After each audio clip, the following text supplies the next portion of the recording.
Dios les bendiga, hermanos. Dios me les guarde esta noche. Damos gracias al Señor porque nos permite llegar a su casa, a su hogar, ahí donde usted se encuentra. Estamos aquí desde nuestro estudio, la sala que se ha convertido en eso, para poder compartir con usted esta palabra que queremos toque su vida y traiga aliento y esperanza a su corazón. Será una cita con la Biblia la que tendremos hoy junto con mi esposa, hermana María Elena. Buenas noches, hermanos, que Dios nos bendiga. Tuvimos algunos problemas, pero ya estamos aquí de regreso. Dispongamos nuestro corazón, tenga su Biblia a la mano, lápiz, cuaderno, porque en esta noche el Señor nos va a hablar a través de su palabra de los acontecimientos que estamos presenciando en este momento. Y vamos a orar para poder continuar con esta transmisión.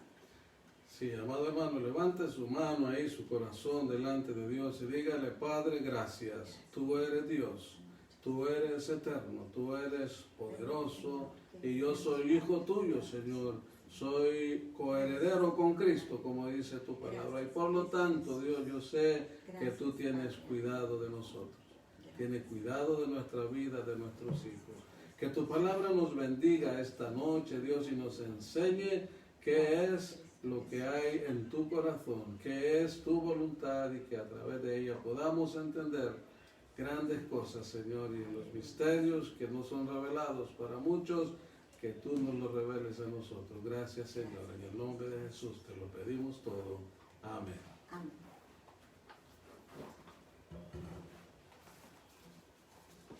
Vamos a iniciar con una breve introducción del tema, que es el capítulo 24 de Mateo, que es un texto que hemos estado leyendo todo este periodo de esta crisis, y vamos a hacer énfasis en los versículos 3 al 8, para que usted busque ahí en su Biblia, hermano, que son las señales, lo que está pasando en estos días. Vamos a buscar en nuestra palabra, Mateo, capítulo 24, del verso 3 al 8, y nuestro hermano va a hacer un pequeño recorrido por ese capítulo, ya que hemos recibido varias preguntas sobre este capítulo de la palabra del Señor, que nos habla de lo que está pasando en este tiempo. Y dice así, Mateo 24:3, para la honra del Padre, del Hijo y del Espíritu Santo.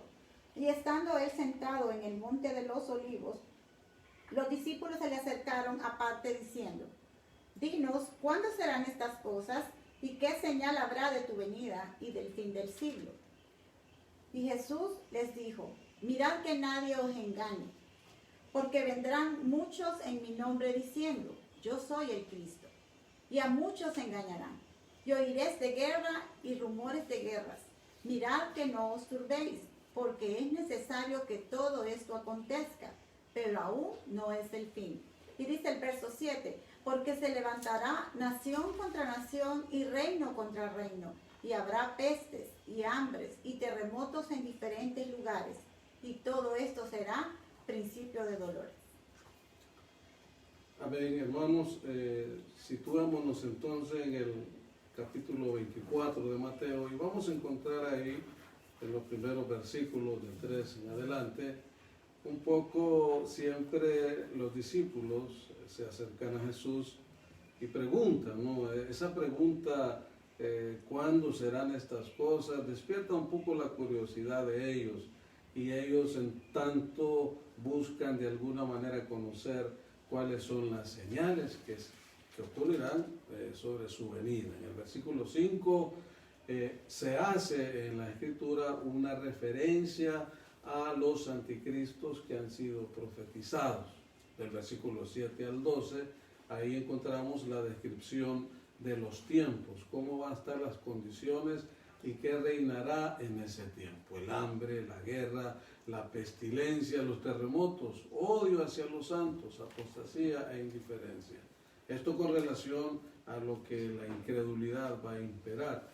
Entre el verso 13 y 14 también hablan de la estabilidad, de aquellos que perseveren. Dice la palabra que los que perseveren serán salvos. Aquí entonces el Evangelio va a constituirse en un bastión importante antes del fin del mundo. Lo que dice también que habrá la predicación del mismo, y esto relacionado con aquellos que están en esta tierra. Del 15 al 18 se describe la abominación desoladora, la menciona el Señor. Del 19 al 23, Cristo lo que está aquí es prediciendo la tribulación. Él predice que habrá oración y que habrá clamor y que en tiempo de tribulación habrá compasión de parte de Dios. Del 24 al 26 encontramos nuevamente la referencia a los anticristos profetizados, los falsos profetas, falsos milagros y falsos engañadores. Jesús está dando entonces una lección en torno a que en ese tiempo imperará este tipo de condiciones. La aparición repentina de Cristo y su segunda venida en el 27-28, para pasar al 29 a lo que es en sí la tribulación, tal y como lo describe también el libro de Daniel en el capítulo 9, verso 27. El texto 30-31, en el versículo mencionado, la gloria de Cristo, la exaltación y la segunda venida.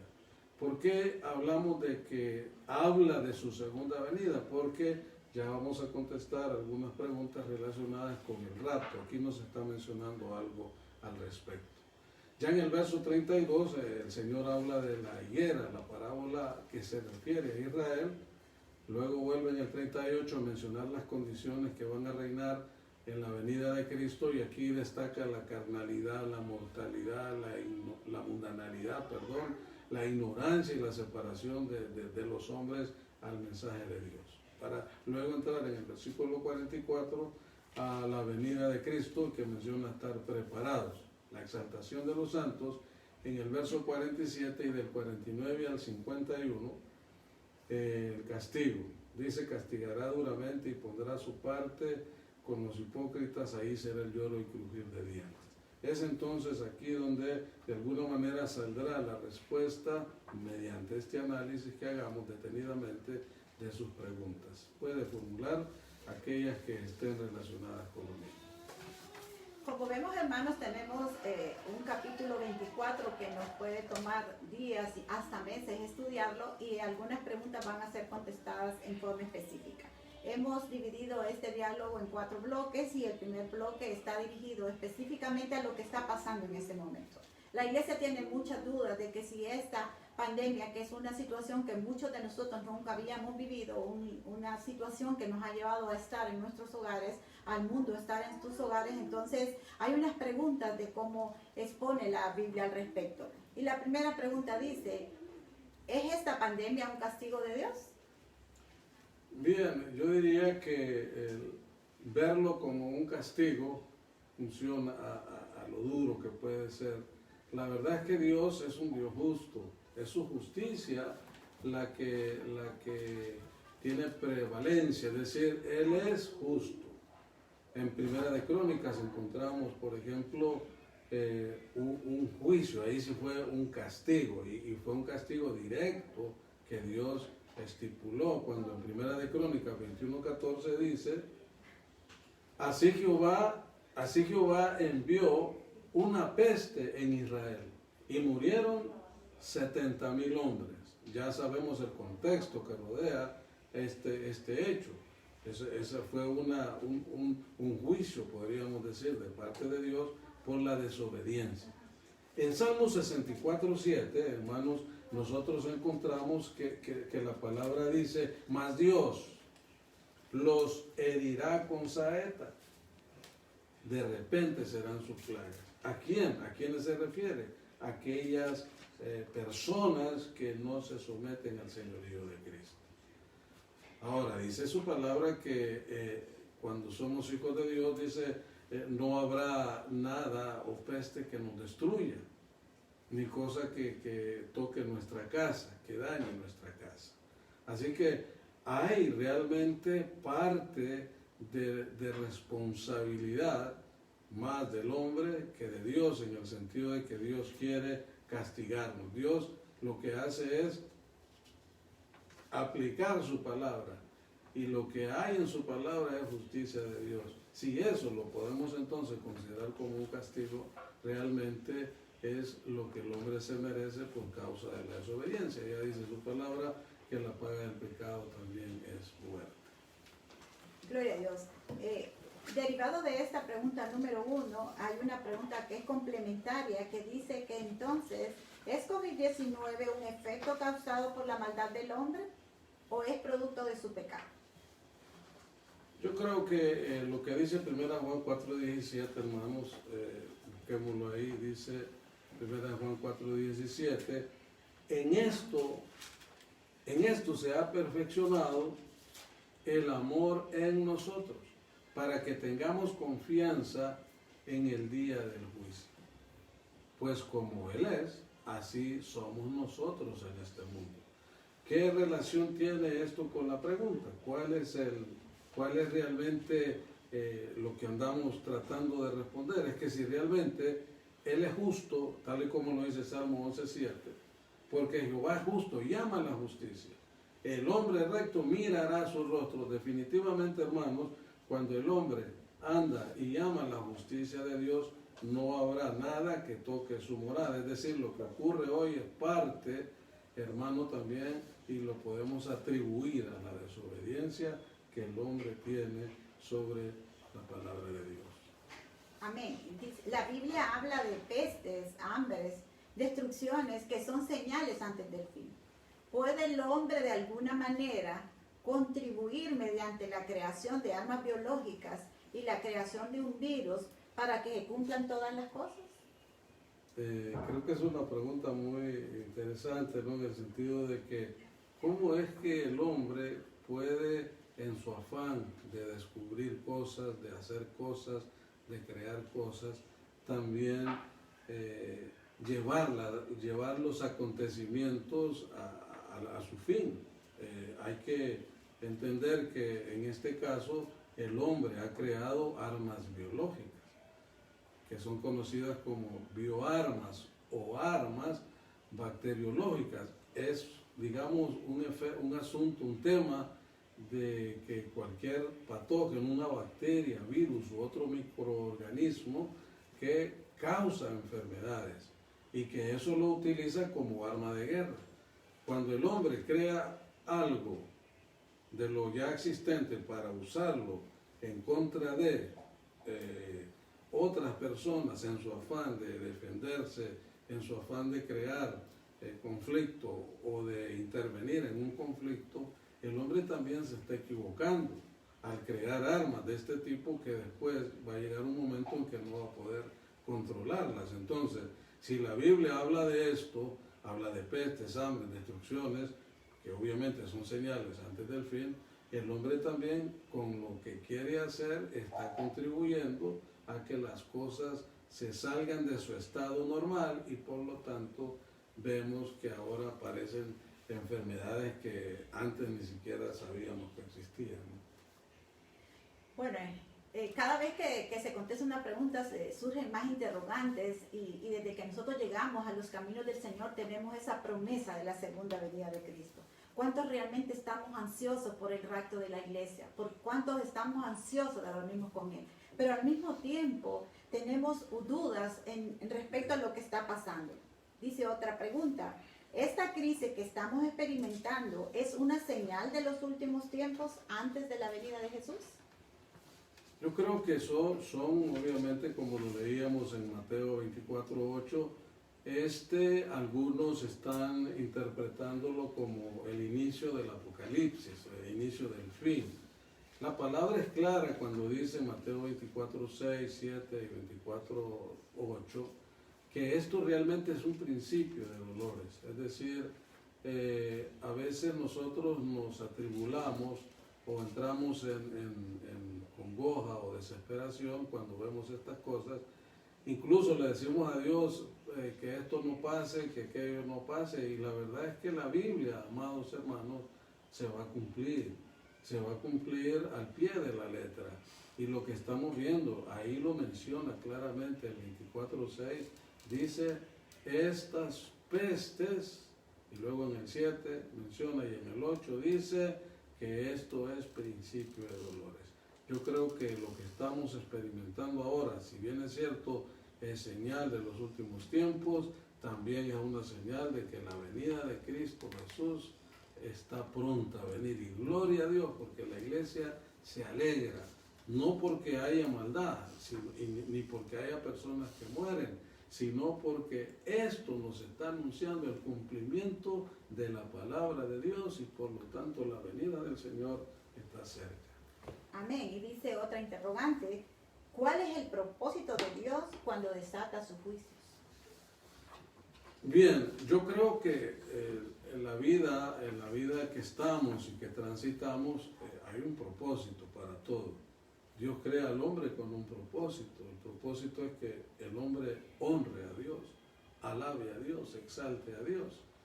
Y Dios le da la libertad de hacerlo y es de esa manera que Él, en esa libertad que le da, Dios en amor lo llama y con amor lo llama. Le dice a su pueblo, yo te he amado con amor eterno y ese amor eterno sigue existiendo. Ahora, el propósito de Dios al desatar juicios, si nos vamos al libro de Amós, en el capítulo 9, 5 y 6, vamos a encontrar entonces nosotros la siguiente palabra. Puede acompañarme ahí. Amós 9, 5 y 6 dice la palabra. El Señor, Jehová de los ejércitos, es el que toca la tierra y se derretirá y llorarán todos los que en ella moran y crecerá toda como un río y mermará luego como el río de Egipto. Mire lo que dice el versículo 6. Él edificó en el cielo sus cámaras y ha establecido su expansión sobre la tierra. Él llama las aguas del mar y sobre la faz de la tierra las derrama. Jehová es su nombre. Hablándole a Israel, hablándole a su pueblo. Pero aquí estamos hablando de un poder creador, de un poder divino. Dios no quiere que el hombre perezca. Dios quiere que el hombre se arrepienta. Dios no quiere traer juicio sobre la humanidad. Lo que pasa es que la desobediencia del hombre le procura o le genera ese tipo de juicios que caen sobre él. ¿Sobre quién cae el juicio? Sobre el malo. En este caso, Él nos llama entonces con su poder a que realmente reconozcamos a Él y el propósito al fin es demostrarnos su amor. Dios muestra su amor para con nosotros en que aún siendo pecadores Cristo murió por nosotros. Amén, gloria al Señor. Y este capítulo 24 ha traído muchas preguntas de la iglesia. Algo que hemos aprovechado en estos días en casa es que hemos escudriñado a profundidad su palabra. Y una pregunta dice, ¿a qué se refiere lo expresado en Mateo 24, 28? Amén. Leamos ahí 24, 28, volvemos a esa escritura. El 24, 28 dice, porque donde quiera que estuviera el cuerpo muerto, allí se juntarán las águilas. Y uno empieza y dice, ¿de qué se trata esto? Bien, hermano, eso es lo que nos dice Ezequiel 39, 17.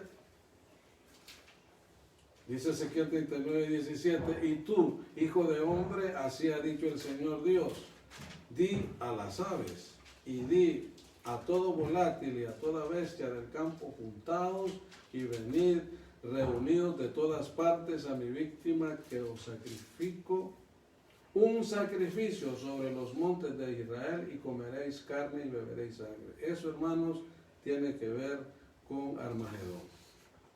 Se trata de Armagedón. Porque donde esté el cuerpo, ¿qué va a pasar ahí? Habrá peste, habrá sangre, habrá todo tipo de restos humanos. Y vean lo que dice, ¿dónde los reúne el Señor? En Apocalipsis 16, 16. Y los reunió en el lugar que en hebreo se llama Armagedón. El versículo 28 entonces está relacionado con Armagedón y el resultado que ahí se da por la batalla que se va a librar en ese lugar. Gloria al Señor. Y siguen los hermanos preguntando sobre el capítulo 24 de Mateo. Dice, ¿a qué generación se refiere la nombrada en Mateo 24, 34? Bien, me escribió un hermano y me decía, hermano, si una generación son 80 años, me decía, y si la base para considerar el renacimiento de la higuera que es Israel es 1948, entonces por ende hablaríamos de que la venida del Señor sería en 2028, y si a eso le restamos los 7 años de tribulación, entonces Jesús viene el otro año. Bien, matemáticamente podíamos nosotros pensar así. Sin embargo, hermanos, aunque hay base para pensar en lo que es una generación, porque en la Biblia, en Salmo 91:10, habla de Dios sobre nuestra edad, que podría ser una generación, 70 y 80 años. Pero en Isaías 51:9 y Hechos 14:16, ahí se refiere a un tiempo generacional que no está definido. En Mateo 1:17 habla de una generación, está delimitada por eventos importantes. En este sentido, hermano, para referirnos a generación, debemos observar el contexto. Por ejemplo, hubo una generación que salió en el Éxodo, salió de Egipto, al llegar a la tierra prometida, dice que aquella generación no entró, sino 2. ¿Y cuántos años estuvieron ellos en el desierto? 40 años. Podría tomarse que los 40, que los 80, que los 400 años podrían ser términos generacionales. Yo creo que cuando hablamos de generación, de que se nombra en Mateo, no es específico a pensar de que se trata de 70 años, 40 años, 400 años. Tenemos nosotros que ver esto en función al contexto también en el cual Jesús menciona la palabra sin que pase esta generación, porque también podríamos decir que se trataba de la generación de Jesús, que entonces eso implicaba que deberíamos darle otra interpretación. Amén. Y como les dije, este capítulo 24 tenemos para estudiar todo este año 2020, porque también la duda está en qué parte del capítulo 24 de Mateo se menciona el rapto de la iglesia. Cuando hice la introducción, hermano, trataba también de aclarar un poco que en Mateo 24:27, por ejemplo, dice, porque como el relámpago que sale del oriente y se muestra hasta el occidente, así será también la venida del Hijo del Hombre. Aquí se refiere específicamente a la segunda venida de Cristo. Ya si nosotros queremos, escudriñando la Escritura, encontrar el tema relacionado con el rapto, que sería que a eso se refiere la pregunta, nos deberíamos entonces remitir a 1 Tesalonicenses 4:17, donde Pablo enseña a que cuál va a ser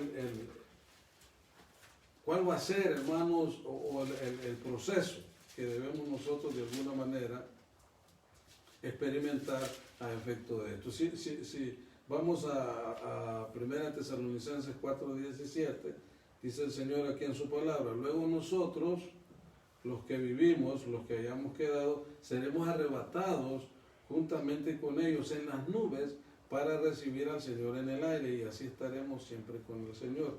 Ya este elemento sí está, hermanos, refiriéndose no a la segunda venida, sino que al rapto de la iglesia, teniendo en cuenta que como parte de nuestra doctrina, Iglesia de Dios, la iglesia no pasará el periodo de la tribulación.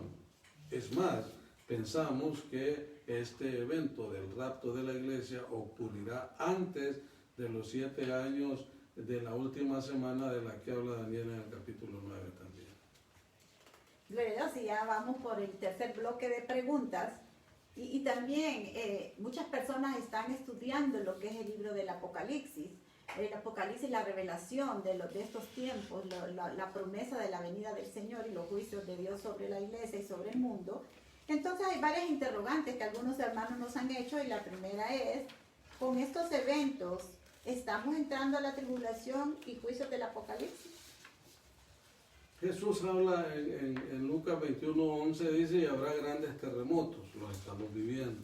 En Apocalipsis también se habla de que habrá un gran terremoto. Y en diferentes lugares habrá hambres, habrá pestilencia. Ya lo hablamos también allá en el libro de Apocalipsis, cuando vemos que los sellos de los caballos, y que cada uno de ellos trae su propia condición, ¿no?, de destrucción. habla de hambres, pestilencias, y habrá terror y grandes señales en el cielo. Reiteramos, hermanos, que en esta etapa estamos hablando del principio de dolores, como se mencionó ya en el libro de Mateo en el capítulo 24. Obviamente que al ser eventos de desastres naturales, de hambres, de pestilencias, muchas personas lo nombran incluso como que esto es un hecho apocalíptico, considerando que el término apocalíptico, hermanos, a veces lo aplicamos como de desastre, de terror, de hambrunas. El tema apocalíptico, hermano, debemos entender el apocalipsis como revelación y tener quizá no un concepto del apocalipsis como de un libro para asustar a la humanidad, sino más bien es un libro en donde se manifiesta el amor de Dios, la grandeza de Dios. Si usted compare el libro de Cantares, entonces va a encontrar que en el Apocalipsis está relacionando el libro de Cantares, cuando habla del amor de Dios por la humanidad, cómo Dios tratando de rescatar al hombre, de resarcir al hombre de pecado, a que se arrepienta, cómo lo llama al Señor y cómo las oportunidades se dan. Ese es un libro que realmente hay que saberlo abordar, y es un libro que hay que entenderlo también como que ahí obviamente se desatan los juicios de los cuales en su mayor parte van a ser ya para la semana 70, en su primera parte, de los 3 años y medio de tribulación y los 3 años y medio segundo de gran tribulación. Amén. Y siguen preguntando los hermanos, ¿qué señales se seguirán manifestando en los últimos tiempos? Bien, volvamos al 24:6, dice, y huiréis de guerras. Hay guerras, hermanos. Hay violencia en el mundo. Hay rumores de guerra. China, Estados Unidos, Rusia, que Japón, que el otro, que por allá. Hermano, vamos a darnos cuenta en el medio de que los rumores de guerra y las guerras mismas han existido desde el inicio de la humanidad. La primera guerra que hubo fue entre 2 hermanos, y hoy vemos guerra entre 2 naciones, y a veces hablamos de guerra solo de los portentosos acontecimientos. Hay guerra en las casas, hay guerra y hay violencia en la calle, hay guerra, y lo que es guerra es la falta de paz, y esos rumores de guerra también. Pero dice la Biblia, hermano, y yo creo que el Señor aquí es donde muestra realmente Él la compasión que tiene por la humanidad. Dice, mirad que no os turbéis. Es un consejo para nosotros, la iglesia, es un consejo para la humanidad. No os turbéis. Dice que es necesario que todo esto acontezca. Es necesario, iglesia, es necesario que haya hambre, es necesario que hayan guerras, es necesario que hayan rumores de guerra. Pero dice la Biblia, no se pongan preocupados, porque el Señor en su momento, hermano, nos va a llevar, porque Él no va a dejar que nosotros nos perdamos. Ahora volvemos al 24 y dice, el que persevere hasta el fin, hermano, ese va a ser salvo. Amén, gloria al Señor. Y hay una pregunta que a mí me llamó mucho la atención, que dice, ¿habrá nacido ya el anticristo? ¿Cabe esta posibilidad que el anticristo ya haya nacido y esté a las puertas ya de la preeminente venida del Señor? Bueno, este personaje que se menciona en Apocalipsis 13:1, me paré sobre la arena del mar y vi subir del mar una bestia que tenía 7 cabezas y 10 cuernos, y en sus cuernos 10 diademas, y sobre sus cabezas un nombre blasfemo. La presencia en la tierra de este personaje, y hablando del personaje en sí, porque el espíritu del anticristo, como ya dice el libro de Primera de Juan, ya está entre nosotros, dice.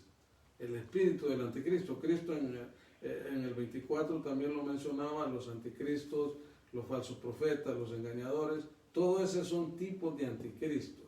Ahora, para responder y decir si habrá nacido o no, nosotros tendríamos que tener la seguridad de cuándo será el fin, porque se manifestará de una manera extraordinaria este personaje en medio de la última semana de que habla Daniel.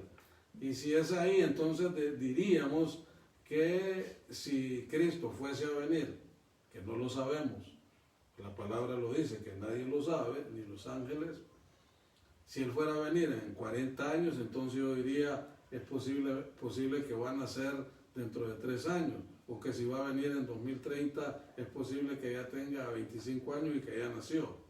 Eso estaría sujeto entonces a saber cuándo es el momento en que ha de presentarse nuestro Señor Jesucristo, y que es con el evento trascendental del arrebatamiento de la iglesia. Por lo tanto, decir que si ya nació, si habría nacido, realmente eso no lo podríamos responder a ciencia cierta, porque también no sabemos el día en que el Señor ha de venir a llevar a su iglesia para presentársela a su Padre. Gloria al Señor. Y en esta crisis, hermano, en este tiempo de recogimiento en nuestros hogares, tenemos que hacernos una pregunta. Y no hay que hacernos por qué Dios permite esto. Preguntemos para qué Dios ha permitido eso. Y en Joel 2:28 habla sobre el derramamiento del Espíritu Santo sobre toda carne. Luego se refiere a señales y dice, después de esto derramaré mi espíritu sobre toda carne y profetizarán vuestros hijos y vuestras hijas y vuestros ancianos soñarán sueños y vuestros jóvenes verán visiones. La pregunta es, ¿este tiempo es ese tiempo de avivamiento que menciona Joel?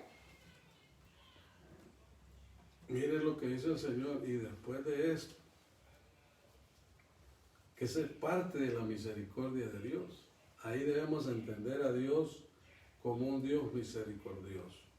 Esa misericordia, cuando habla con sus discípulos y le dice, esperen un poco, porque vendrá sobre ustedes el poder del Espíritu Santo, y recibiréis poder, dice el Señor. Esa parte es fundamental. Y cuando habla Joel 2:28, estamos viendo y vamos a ver, hermano, a partir de estos eventos, un avivamiento poderoso en la iglesia. Y cuando hablo de un avivamiento poderoso en la iglesia, es que nos vamos a dar cuenta de que hemos tenido ahí quizás arropado, quizás enclaustrado la libertad de poder manifestar el Espíritu de Dios que mora en nosotros. ¿Y esto a qué nos va a llevar, hermano? Seguramente que esa visión espiritual será la respuesta de un espíritu comprometido. Por lo tanto, las visiones, las profecías, los sueños y las palabras espirituales que vamos a evocar, hermano, esto abrirá los cielos y traerán sobre los hombres tiempos de avivamiento, cual nunca ha sido dado o quizás nunca hemos experimentado, por lo menos en esta generación.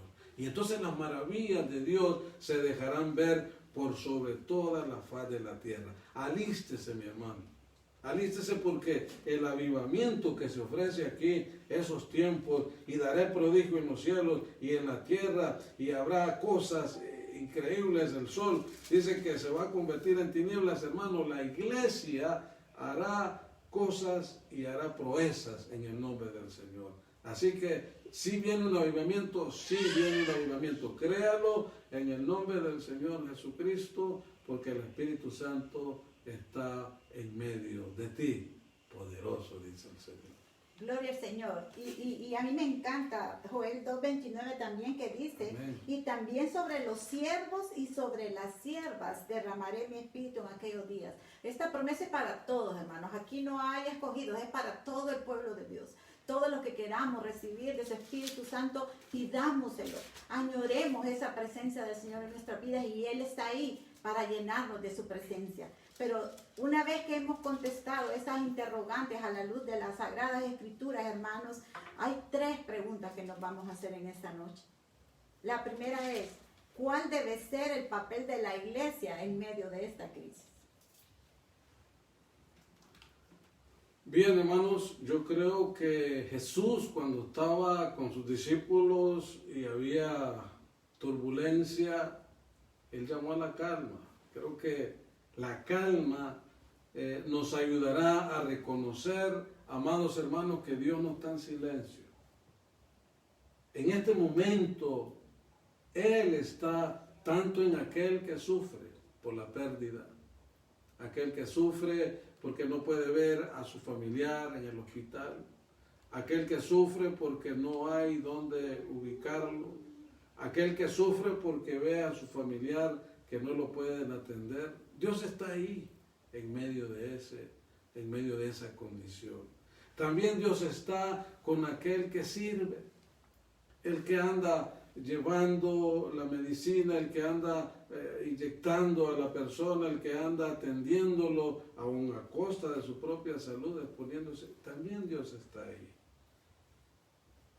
Porque Él, hermano, da fuerza.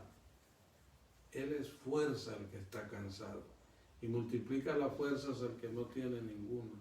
Entonces, lo primero que debemos reconocer como iglesia es que Dios no está en silencio. Dios está vivo. Dios está activo aún en medio de la densa nube que nos puede rodear. Segundo, la iglesia, amados hermanos, y qué interesante esa pregunta, debe cuidar la creación de Dios y ser solidario con el hermano. Y debe cuidar el medio ambiente, hermanos. Somos responsables de que la próxima generación tenga por lo menos condiciones para poder seguir lo que nosotros hemos empezado. Hay que cuidar la creación de Dios, hay que cuidar las plantas, hay que cuidar los animales, hay que cuidar el medio ambiente, hay que, hermano, aprender a administrar los bienes, los recursos que el Señor nos ha dado. Tercero, hermano, debemos como iglesia ser obedientes a las disposiciones de las autoridades para prevenir el mal, para prevenir la enfermedad. Posiblemente usted diga, yo me cuido, pero posiblemente hay alguien que no lo haga y lo afecte. Posiblemente usted vaya a la calle y venga a casa y traiga el virus. ¿Y por qué lo contrajo? Porque se descuidó. No podemos estar con esa falta de seriedad como iglesia, entonces debemos respetar, hermanos, esas disposiciones. El otro tema, hermanos, es que debemos dar esperanza. Y aunque hay temor, hermanos, hay que basarnos en la fe. La fe es, como nos decía nuestro hermano Denis el otro día, hermanos, la fe es la que nos va a sostener. Es una fe que cree. Es una fe, hermanos, que prevalece y que nos va a sostener y nos va a mantener a flote. La iglesia entonces debe inculcar y hacer crecer a esa iglesia que hoy está dispersa porque no está en el templo, pero está concentrada en su casa, está haciendo una labor de evangelismo. También, hermano, como quinto punto, debemos mantener a la comunidad de adoración a través de mensajes, a través de la internet, a través del correo electrónico, a través del WhatsApp, esas reuniones que hacen nuestros hermanos por vía Zoom. Gloria a Dios, hermano, hay que mantener esa comunidad orando, porque cuando regresemos, hermanos, vamos a saltar, vamos a brincar, nos vamos a gozar en la presencia de Dios, porque nos dio la victoria. Como sexto lugar, hermanos, tenemos que expresar la compasión y cuidado de Dios a las personas afectadas en nuestras comunidades. Recordando que también nosotros somos vulnerables. Y como último punto, aunque no menos importante, hay que construir esperanza y mantener viva la comunidad. Creo que son, mi hermana, son temas importantes para seguirlos trabajando, seguirlos desarrollando.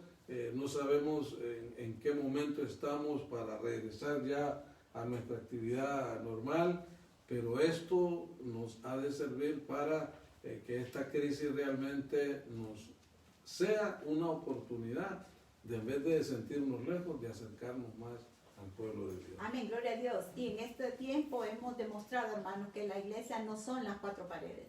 La iglesia somos nosotros, una iglesia que tiene que proyectarse, una iglesia que tiene que poner en práctica ese segundo mandamiento de amarás a tu prójimo como a ti mismo. y empoderarnos de lo que hemos dicho del Salmo 91:10. No te sobrevendrá mal ni plaga tocará tu morada. La iglesia tiene que dar esperanza en este tiempo de crisis. Hay personas desesperadas, hay vecinos que ya no hayan que hacer, y nosotros, gloria a Dios, hemos tomado este tiempo para prepararnos más y para llevar este mensaje de salvación a todas las personas. Así que hay otra pregunta relacionada con la iglesia. ¿Traerá alguna reforma esta pandemia a la iglesia?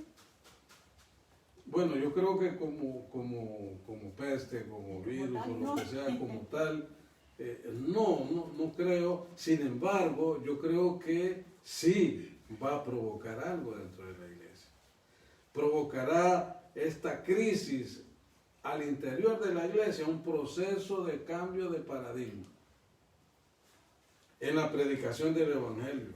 Cómo alcanzar a las almas, cómo predicar el evangelio. Yo creo que el paradigma en el cual quizás nuestra generación se encuentra enclaustrado en un edificio, en una estructura cerrada, va a tener que abrirse, y esos cambios paradigmáticos realmente generan reformas. ¿Por qué se van a generar reformas? Porque hay que reorganizar las estructuras de las iglesias. Mire, hoy día decimos, tenemos un cuerpo de líderes de 40 hermanos. Hermanos, si habemos 70, 80 familias, ahí hay 80 líderes. Se duplicó el liderazgo. Porque hay un líder por casa. Hay un sacerdote por casa. Cuando decíamos el liderazgo lo constituyen 20 personas dentro del cuerpo de la iglesia, o 40 o 60. Hoy día en cada casa hay un líder. En cada casa hay un pastor. En cada casa hay un sacerdote. Gloria a Dios, hermano, porque entonces eso implica que la iglesia está reconociendo lo que usted decía, hermana, que no es el esquema físico el que hace la iglesia. La iglesia es y ha sido llamada a actuar en libertad. Y gloria a Dios por la libertad que hoy tenemos en nuestro país. También, hermano, yo creo que además de que se reorganizarán las estructuras planas o rígidas o estrictas, se impulsará el surgimiento de un liderazgo generacional, entendido de los tiempos. Es decir, este liderazgo que se va a levantar a partir de este evento que nos rodea, realmente es el que va a llevar a la iglesia hacia el otro estadio, hacia el otro nivel, hacia la otra escala, porque vamos, como decía Marino, escalando peldaños, y cada peldaño una generación tomará la estafeta para llevarnos a ese elemento clave. Otra cosa que traerá esta crisis, además de lo que decíamos de Joel 2:28, es un avivamiento de la iglesia. ¿Por qué, hermanos? Porque esperamos la llegada de miles de nuevos creyentes que buscarán acercarse a Dios. Y la iglesia deberá mejorar las formas de administrar la grey. Los esquemas rígidos, los esquemas estrictos, Dios ya los rompió. Dios rompió tu agenda. ¿Qué tenías planeado hacer esta semana? ¿Qué teníamos planeado hacer en la iglesia? ¿Qué teníamos planeado hacer este año, el otro, aquel? Dios dice, y ¿sabe qué movió Dios? Y lo anoté en algún lado. Dios movió una micropartícula. Se activó una micropartícula en todo el mundo. ¿Y qué está pasando hoy? Estamos en la casa. Estamos respetando los toques de queda. Estamos ahí luchando porque queremos salir a la calle. ¿Y qué es lo que se activó? Una micropartícula, algo que ni siquiera se puede comparar con una bacteria. Esto es 1000 veces más pequeño que una bacteria. Y si Dios moviera una mano, si Dios moviera un pie, si Dios soplara, dice que cuando en la batalla final Él soplará con el aliento de su boca y destruirá a los enemigos. ¿Se imagina lo que Dios puede hacer? ¿Cómo es nuestro Dios de grande? Esas cosas, si no una reforma así como la que vivimos hace 500 años se va a dar, hermanos, estemos listos, porque el Señor nos va a llamar a hacer cosas que no pensábamos que podíamos hacer. Gloria a Dios, y cuando hablamos de avivamiento, hermanos, yo ya estoy imaginando, yo no sé usted, pero yo ya me imagino, hermanos, qué vamos a hacer el día que podamos ir a la iglesia. Mándenos ideas. Yo estoy pensando en algunas. Manden ideas. No sé, vamos a adorar, vamos a dar gracias. Las familias van a llevar especiales. Pero sentimos, hermanos, que Dios nos está preparando. Nosotros recibimos una palabra que iba a haber un avivamiento en su iglesia. Yo lo creo. Y yo creo que ya está en las puertas. Así que denos sus ideas. Imaginémonos qué va a pasar. La gloria del Señor se va a mover. Los que no querían ir a la iglesia ahora no vamos a caber, hermanos. Yo no sé cómo vamos a hacer. Pero usted váyase y ese día que volvamos al templo a dar gloria a Dios porque hemos salido de esta situación, estoy segura que ahí va a haber derramamiento del Espíritu Santo. Estoy segura que Dios se va a mover y que esos corazones que han estado duros hasta este momento van a caer rendidos a los pies del Señor. Yo lo creo, hermano. Amén. Y yo sé que usted también lo cree. Ahí Amén. en su casa declarando. Todo el que no quiere en el nombre del Señor va a caer de rodillas, hermano, porque ese avivamiento es lo que el Señor va a hacer después de esta situación. Y hay otra pregunta, hermano, aquí. Amén. Ya me emocioné yo. Amén, gloria al Señor. Dice esta pregunta, hermano, dice, ¿cómo debe prepararse la iglesia para estos nuevos y complejos tiempos? Amén. Gloria a Dios, hermano. Dice, ¿cómo debe prepararse? Bueno, la iglesia debe estar preparada. ¿Sabe qué es lo que pasa, hermano? Es que hemos estado trabajando bajo un esquema, y vuelvo, insisto, con ese término, un esquema enclaustrado. Es como hacemos el paso 1, el paso 2, el 3, y ya el 4 es para terminar. Volvemos otra vez y estamos como enmarcados, mejor dicho, en un esquema. Dios no es un Dios de esquemas, Dios es un Dios de orden, pero eso no quiere decir que sea un Dios esquemático, un Dios que dice hoy una cosa y mañana otro. No, Él es un Dios que permanece y vive para siempre. Ahora, ¿cómo la iglesia entonces va a afrontar esta etapa que viene, la que sigue? Primero, su confianza debe estar siempre puesta en Dios. ¿Por qué razón? Porque lo dice Malaquías 3:6. Dice, yo el Señor no cambio. Los tiempos cambian, las circunstancias cambian, todo cambia, pero Dios no cambia. Entonces, el mandato a la iglesia, que ese es el segundo punto, la iglesia, además de mantener su confianza en Dios, debe avanzar en el cumplimiento de la gran comisión.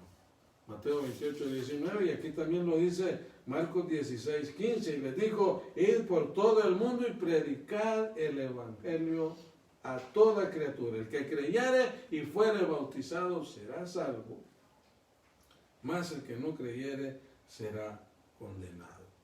La iglesia, hermanos, como tal, debemos mantenernos firmes en el amor de Dios. Juan 14:15 dice, si me amáis, guardad mis mandamientos. Hoy más que nunca, nosotros debemos obedecer esa palabra. Cuarto elemento, lo mencioné, avanzar en el cumplimiento de la gran comisión. Y cuando hablamos de cumplimiento de la gran comisión, que lo menciona Mateo 28:19, es predicar el evangelio a toda criatura. Amén. Y hacerlo en tiempo y hacerlo fuera de tiempo. Y hacerlo, según dice también Timoteo 3:17. Hay que predicar el evangelio. Y como quinto elemento yo diría esperar con amor y gracia la segunda venida de nuestro Señor Jesucristo, como lo dice Apocalipsis 22:20. Hermano, tenemos que esperar ese momento. Amemos ese momento, hermano. Glorifiquemos a Dios en todo tiempo y veamos al cielo, hermano, de donde vendrá Cristo, porque Él viene pronto a llevarte a su presencia. Gloria a Dios, y dice ahí ese versículo precioso de Apocalipsis 22:20, dice, el que da testimonio de estas cosas dice, ciertamente vengo en breve. Y dice, amén. Sí, ven Señor Jesús. ¿Cuántos realmente amamos esa venida del Señor? ¿Cuántos estamos listos para la venida del Señor? Ahí gocémonos. Queremos ya estar en su presencia. Y es el tiempo de estar listos, hermano. Ya no es tiempo de embarcarnos en otras cosas. Tenemos que estar listos para la venida de nuestro Señor. Y la última pregunta, que gloria al Señor, tenemos en esta noche, y es algo que nos ha llevado a muchos de nosotros, hermanos, a movernos, y es ¿Adoptará la iglesia tendencias digitales para expandir el evangelio? Gloria a Dios. Mire la Biblia en el libro de Daniel. En el capítulo 2, Daniel 2. Busque ahí, mi hermana, ahí vamos a leer un poquito. Vea cómo Daniel, años y años antes, lo dijo él. Daniel 2:21 dice. ¿Lo tiene, hermano? Sí. Si lo puede leer, Daniel 2:21. Dice, Él muda los tiempos y las edades, quita reyes y pone reyes, da la sabiduría a los sabios y la ciencia a los entendidos. Y el 22 dice, Él revela lo profundo y lo escondido, conoce lo que está en tinieblas y con Él mora la luz. amén. Ahora váyase a Daniel 12:4. Contestando a las tendencias digitales para expandir el evangelio. ¿Qué dice Daniel 12:4? Dice, Pero tú, Daniel, cierra las palabras y Amén. sella el libro hasta el tiempo del fin. Muchos correrán de aquí para allá y la ciencia se aumentará. amén. Y en 1 Corintios 1:5 dice, porque en todas estas cosas fuisteis enriquecidos en él, en toda palabra y en toda ciencia. Aquí habla de conocimiento y atrás hablaba de ciencia en términos de tecnología, en términos de avances para que las cosas cambien. Hermano, cuando Jesús habló con Pedro y le dijo, Pedro le dice, boga mar adentro. ¿Qué tenía Pedro en sus manos? Tenía tecnología. ¿Cuál era la tecnología que tenía Pedro? Tenía la barca, ahí hay tecnología. Tenía una red que podía con esa pescar. Jesús, cuando le dice, préstame la barca y se fue adentro del mar y empezó a predicar, ahí había tecnología. Entonces la tecnología, la ciencia se está aumentando, hermanos, y es a través de ella que nosotros vamos a poder alcanzar el mundo. Vea usted, en Honduras hay 9 millones de personas y hay 10 millones de celulares.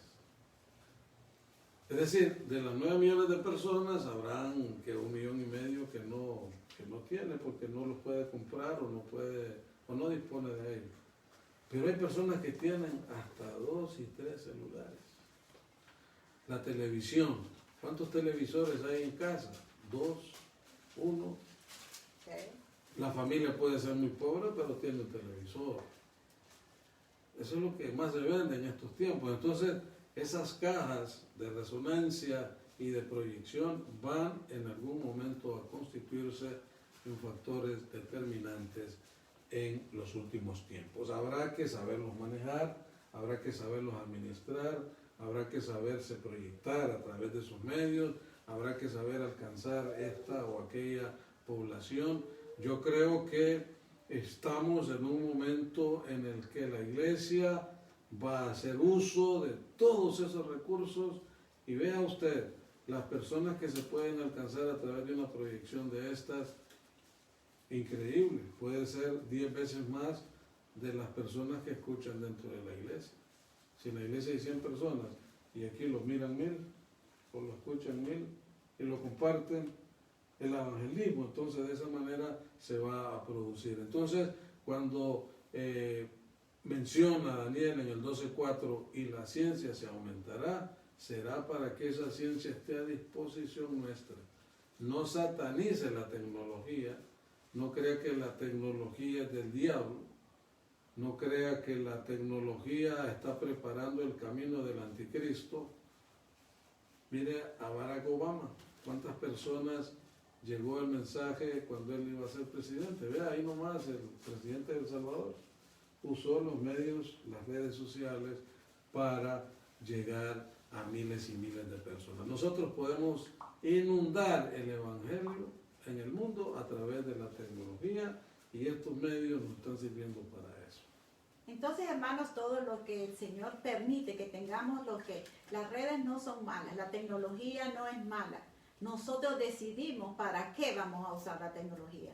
Así que en esta noche damos gracias al Señor Esperamos que la palabra nos haya iluminado con su respuesta, hermano, y no nos cansemos de seguir preparándonos, escudriñe su palabra. Si usted tiene dudas, pregunte a las personas que saben, pero lo importante es que sigamos confiando en el Señor. En esta noche, que el Señor los bendiga, hermanos, seguimos transmitiendo en nuevas oportunidades, así que esperamos y dejamos a nuestro hermano Aníbal que se despida de nosotros, agradeciéndole esta noche su presencia. Así que como familia Montoya Carías les bendecimos en el nombre del Señor. Gloria a Dios. Dios le bendiga, hermana. Gracias por conducir también este esfuerzo que hacemos. Gracias, hermanos, por sus preguntas. Yo sé que están llegando otras preguntas. Quizá haremos otro programa en algún momento. Yo quisiera dejarles con esta palabra que dice Apocalipsis 22:12. Dice el Señor: he aquí yo vengo pronto y mi galardón conmigo, para recompensar a cada uno según sea su obra. Bienaventurados somos al saber que Cristo pronto vendrá. Yo quisiera que oremos, quisiera que tomemos nuestras manos y oremos al Señor, porque realmente el Señor nos tiene en sus manos. Dice de los niños, Dios tiene a todo el mundo en sus manos. Tiene a todos en sus manos. Y si estamos en las manos de Dios, estamos seguros. Tengamos fe, tengamos confianza, y aunque caigan 1000 a tu diestra y 10,000 al otro lado, hermano, no van a llegar a ti. No te tocará. Yo sé que hay peticiones, yo sé que hay solicitudes de oración por enfermos, por gente que está, hermano, hay gente que está frustrada en este momento, hay gente que está triste. Hay gente que tiene un espíritu de suicidio en estos momentos. Y realmente oramos en el nombre del Señor para que Él llegue en este momento. Padre, te damos gracias. Te amamos a ti, Señor. Te bendecimos a ti. Gracias, mi Dios, porque hasta aquí nos has ayudado. Gracias porque escucha nuestras oraciones, porque escucha nuestras súplicas. Porque, Señor, tú llegas en nuestro auxilio. Padre, a los que están enfermos, tráeles salud, cualquiera sea la enfermedad. A los que le han diagnosticado, Señor, una mala enfermedad, una maligna enfermedad en su cuerpo, el Señor, en el nombre de Jesús, los declaramos sanos, Señor, en tu nombre. Al que está triste, Señor, dice que tú cambias el lamento en baile, en danza, Señor, en gozo. A los que están solos, Señor, en algún lugar y que necesitan compañía, tú eres la mejor compañía. A los que están, Señor, con hambre, tú eres el pan que descendió del cielo. A los que están, Señor, con sed y hambre de justicia, tú eres el Dios de nuestra justicia y el Dios de nuestra salvación. Gracias por la iglesia.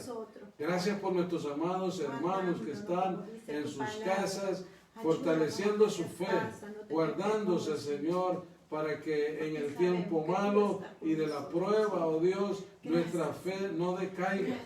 Nuestra fe se fortalece cada día en tu nombre poderoso. A los que están en otros países, señores, y añoran su casa, su hogar, su familia, trae a ellos consuelo, trae esperanza y acompáñale. Señor, no estamos solos. El Señor está con nosotros. Así como le dijo a aquella mujer, amada, el Señor es contigo, también es con nosotros, porque el nombre del Rey de Reyes es Emanuel, y Emanuel significa Dios con nosotros. Gracias por cada petición del corazón de mi hermano. Gracias, Señor, porque tú respondes la oración de aquel que te busca e inclinas tu oído para oír tu petición. Saludamos a cada hermano, a cada hermana, a cada pastor, a cada líder, a cada siervo, Señor, a cada misionero, en el nombre de Jesús. A Él sea la gloria, a Él sea la honra. Dios me lo bendiga, hermanos. Dios me lo guarde. Este fue su programa, Una Cita con la Biblia. Iglesia de Dios, La Joya, en Tegucigalpa, Honduras. Les amamos en el nombre del Señor. Amén. Amén.